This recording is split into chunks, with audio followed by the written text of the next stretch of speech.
Today we are critiquing a broadcast segment about a Tel Aviv official's attempt to remove Channel 14 from Aichalov Hospital waiting rooms and replace it with nature documentary. And our first piece of feedback is this: relying heavily on extreme comparisons in the opening moments blunts the actual inherent absurdity of the situation. The material immediately leaps into high gear, right?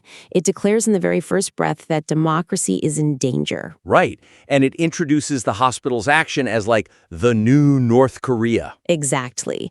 And the weakness in this approach is that by starting at maximum emotional volume, the piece just feels like a predictable partisan attack to anyone who isn't already, deeply aligned with the author's viewpoint. Because they're going straight to 11. Right. When you deploy terms like North Korea and dictatorship in the opening seconds over a dispute about hospital televisions, you are completely rushing past the genuinely comedic and outrageous elements of the specific event. It just skips over all the good stuff. It really does. And ultimately, that weakens the rhetorical punch because the audience's defenses immediately go up. They brace for a generic political rant rather than an incisive critique. I look at a choice like that and I have to ask if the author's just sort of watering down their own outrage by holding back, How do you mean? Well, the author clearly feels this censorship is a severe violation and they want the audience to feel that urgency immediately. If I'm writing this, my instinct is to sound the alarm as loudly as possible right from the jump.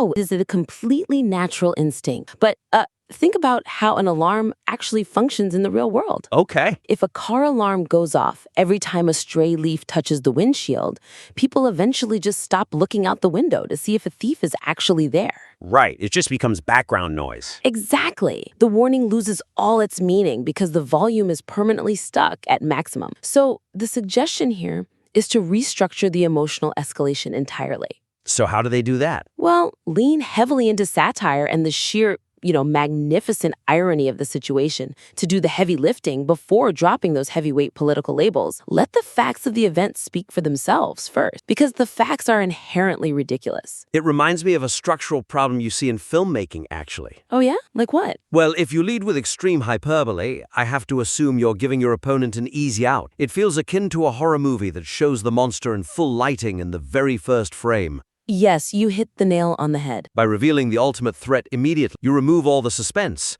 and you make it incredibly easy for the audience to just disengage because there's no narrative buildup. Right, because the dread in a horror movie comes from the shadows. The slow realization of what the monster is capable of. Yeah, if you throw North Korea in the first sentence, the opponent can just roll their eyes and say, oh, they're being hysterical again. It's just a TV channel, not a gulag. Exactly. You have to corner the opponent rhetorically. So instead of starting with, our democracy is in danger, meet the new North Korea, the writer could begin by highlighting the deeply patronizing nature of the specific alternative being offered. The alternative being the nature shows? Right. Imagine sitting in a hospital waiting room as an adult citizen, and an official decides your fragile mind needs to be protected from the news.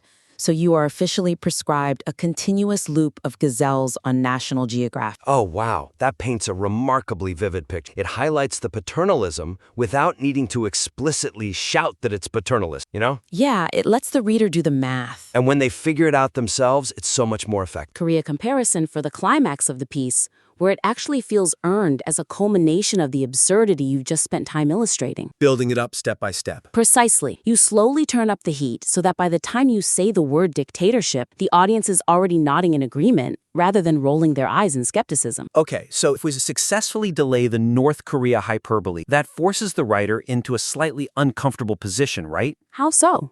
Well, they actually have to engage with the Tel Aviv officials' excuse. They can't just shout dictator and run away. So how should they handle the officials' claim that this ban is purely about protecting patient anxiety? That brings us to our next point. Moving from how the emotional escalation is delivered, we must look at how the material addresses the opponent's stated reasoning to ensure the foundation of the argument is rock solid. Which is crucial. Right. Addressing the opponent's underlying justification with genuine engagement rather than instant dismissal makes the counter-argument significantly more persuasive. Because right now, the material briefly mentions the official's rationale, concern for the patients during sensitive, stressful moments, but immediately brands it as a shameful, patronizing, and disgraceful excuse. Which, to be fair, the author truly believes it is. Undoubtedly, but rhetorically, it's a weak spot. Yeah.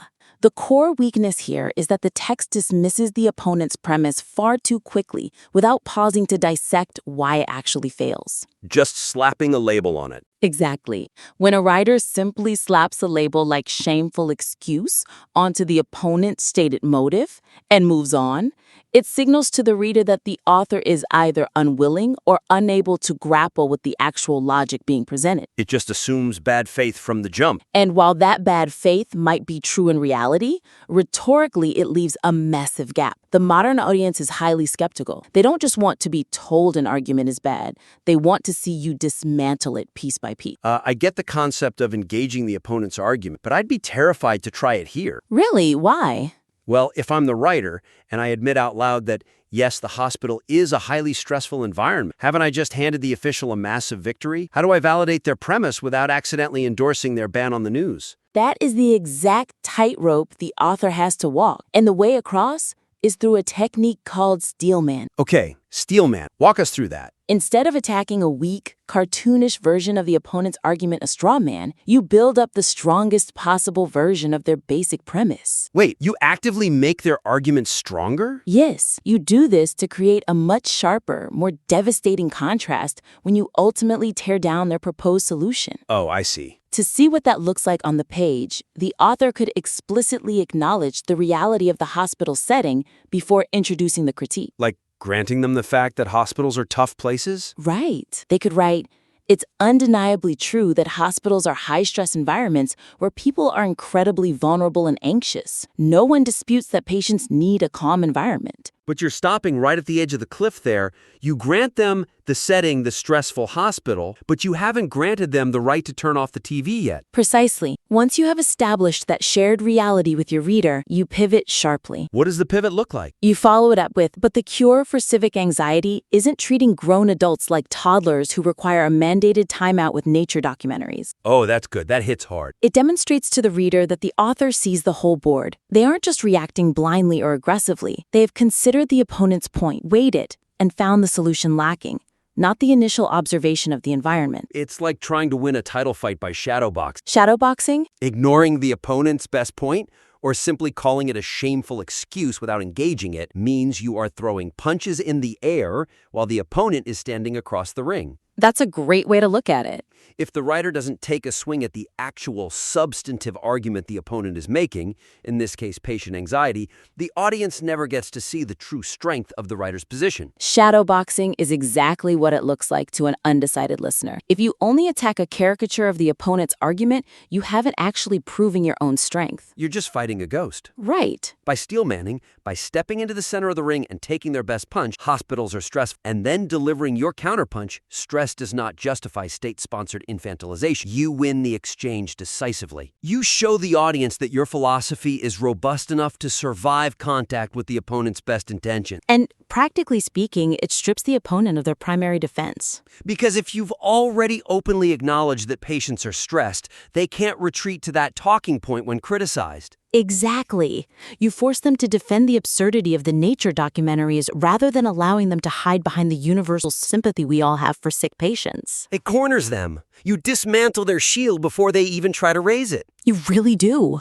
So, moving on. Now that a more nuanced setup is established and the opponent's defense has been systematically dismantled, the focus should shift to the broader philosophical takeaway the piece leaves with the audience. Right. The big picture, highlighting the inherent contradiction between the opponent's perceived political identity and their actions, yields a sharper intellectual critique than standard freedom of speech rhetoric. Yeah, because the material currently leans quite heavily on phrases we hear often in these debates, right? It does.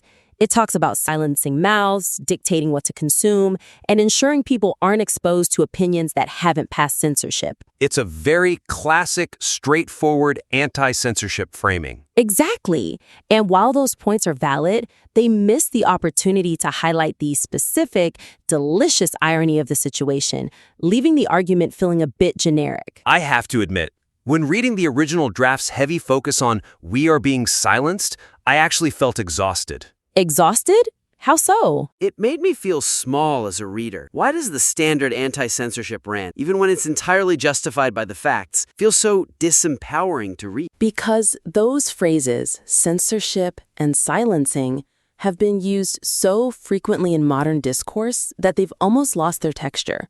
They slide right off the listener's ear. They just become buzzwords.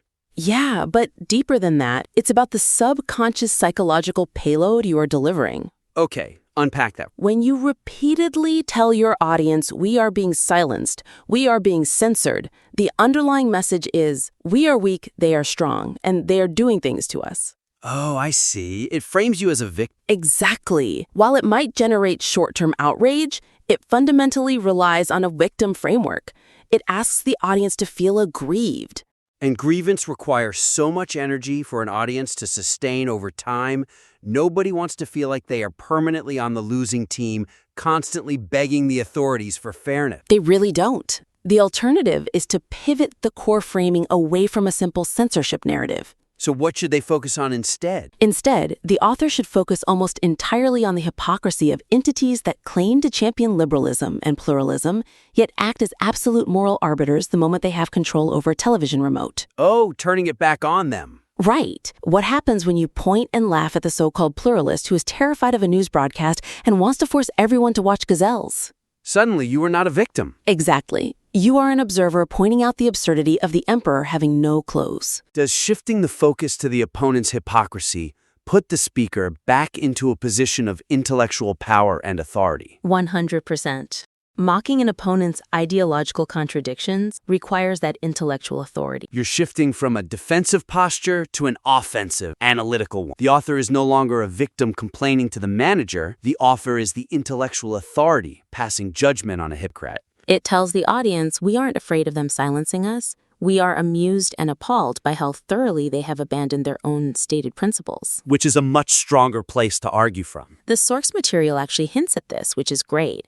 It briefly uses the phrase progressive dictatorship and mentions commissars for re-education. But right now, those are just passing insults buried in a list of grievances, aren't they? Yeah, unfortunately. So how do we extract those passing insults and make them the structural foundation of the argument's climax? You take that concept of the re-education commissar and make it the focal point. Expand on it by pointing out how those who usually champion multiple narratives, diversity of thought, and open discourse are suddenly terrified of a screen showing a different viewpoint. Just lay the hypocrisy bare. Right. The author could write, the ultimate irony here isn't just the blatant censorship. It's that the self-appointed defenders of liberal democracy are the ones eagerly acting as re-education commissars, deciding which news is safe for your delicate eyes to process. That takes the exact same set of facts, the official, the hospital, the channel, the documentaries, but by simply changing the lens from "we are victims of censorship" to "they are hypocritical commissars," the entire emotional resonance of the piece is transformed. It replaces the feeling of helpless grievance with a feeling of clear-eyed confidence.